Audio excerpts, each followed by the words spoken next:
Okay, Adam, if I could get you to share with us our next question. Sure, Gary. This question comes to us from Rodney in Union City. He writes, "Hi, Gary. This is a different kind of question. I hope you can help. Our daughter just turned 16 and recently passed her driving test to get her license. I really want to be proactive in working with her on various things about the car. I've taught her how to check the oil level in the car, check the tire pressure, and she even knows how to change a tire if she would ever get a flat. But here's my concern. Of course, I never want her to be in a wreck. I had her go to defensive driving course as well. I just want to make sure she'll know what to do if she's ever in a wreck. Can you give me a list of do's and don'ts that I can share with her? Thank you." And again, Gary, that comes to us from Rodney in Union City. Hey, Rodney, thanks for the question. That's a great one.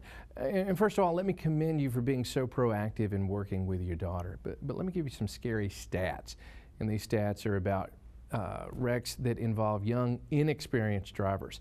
This is according to the National Highway Traffic Safety Administration. Back in 2006, there were 6,964 people killed in crashes involving young drivers ages 16 through 20. In 2005, there were 3,374 drivers between the ages of 16 to 20 that were killed in car wrecks. In the U.S., the risk of a teen driver between the ages of 16 to 19 being involved in a car wreck is 4 times higher than that for older drivers. Out of every 100 teen drivers on the road, 37 will be ticketed for speeding, 28 will be involved in accidents, 13 will be injured in automobile accidents, 4 will be ticketed for driving under the influence of alcohol or drugs, and sadly, 1 will be killed in a car crash.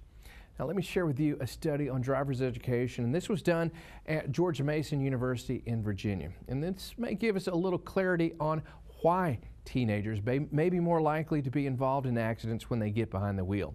And they write, teens on their part view driving as a right rather than a privilege. Overwhelmingly, study participants cited teen drivers' inexperience as well as their feeling of invincibility and willingness to take risk as contributing factors in unsafe driving behaviors. Participants also noted that teen drivers are easily distracted and they lack the skills and judgment necessary to recover from unexpected incidents. This same study concluded that parental involvement was the most important factor in teaching teens safe driving habits and behaviors. We, as parents, can't rely on the traditional driver's education programs at school to adequately prepare our teens to get behind the wheel. There was a report that came out in September of 2006, and this is from the Insurance Institute for Highway Safety. And the report discussed the driver's education programs that are currently happening in our schools today.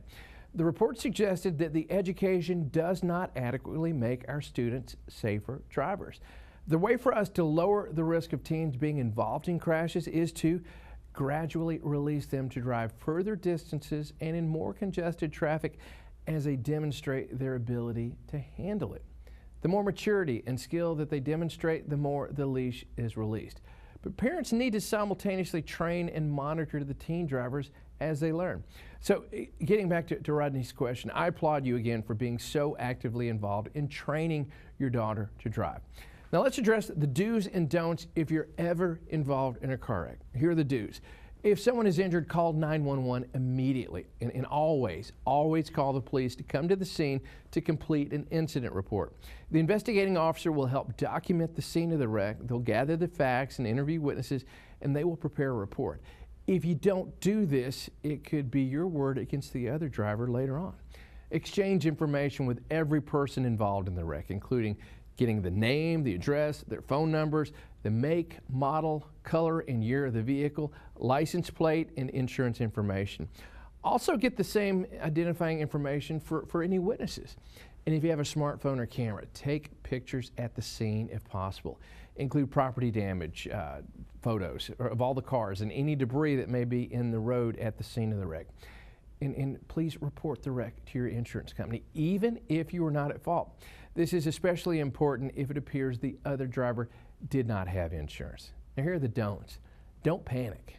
Please remain calm as best as possible. This is especially important if you or others at the scene are injured. And never leave the scene of the wreck. Don't accept blame for the wreck unless you have an opportunity to discuss all of the facts of the wreck with your attorney.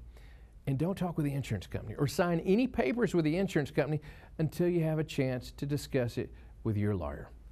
And do not, please do not accept any quick settlement offer from any insurance company. You really need to understand the extent and severity of your injuries before you ever consider settling your claim. Insurance companies are out there with these, what they call their fast response vehicles. They send them to the scene of the wreck if they can get there on time, or to your house right after the wreck. And they dangle a quick offer in front of you and encourage you to settle. The adjuster acts like your long-lost aunt or uncle, and they're just there to help. You take the quick money and you sign that release, but then a couple of weeks later, you're still hurting. You go to the doctor and you discover your injuries, well, they're a little more severe than you first thought. Your medical bills quickly pile up and are far more than what the insurance company gave you in that quick settlement. Well, what can you do? Well, if your case is settled, you are out of luck. Case closed. No more money, and it doesn't matter how bad your injuries turn out to be or how much your medical bills are. And insurance companies are getting away with this every day. Don't fall for it. Don't wait. If you're hurt in a car wreck, call us right away. If you've been hurt in a wreck and you don't hire an attorney, you are letting the insurance company hang on to your money, plain and simple. And that money could be used to take care of your future medical needs or help you catch up on your bills. Please, you owe it to yourself to call me to discuss the specific facts of your claim. So if you or a loved one has been involved in a wreck and if you've been injured, I encourage you to pick up the phone right now and give me a call at 1-800-WIN-WIN-1. Again, 1-800-WIN-WIN-1. Our legal professionals are standing by right now to speak with you. The consultation is free. It's completely confidential. So give us a call right now, 1-800-WIN-WIN-1, or you can visit us online at GaryMartinHayes.com.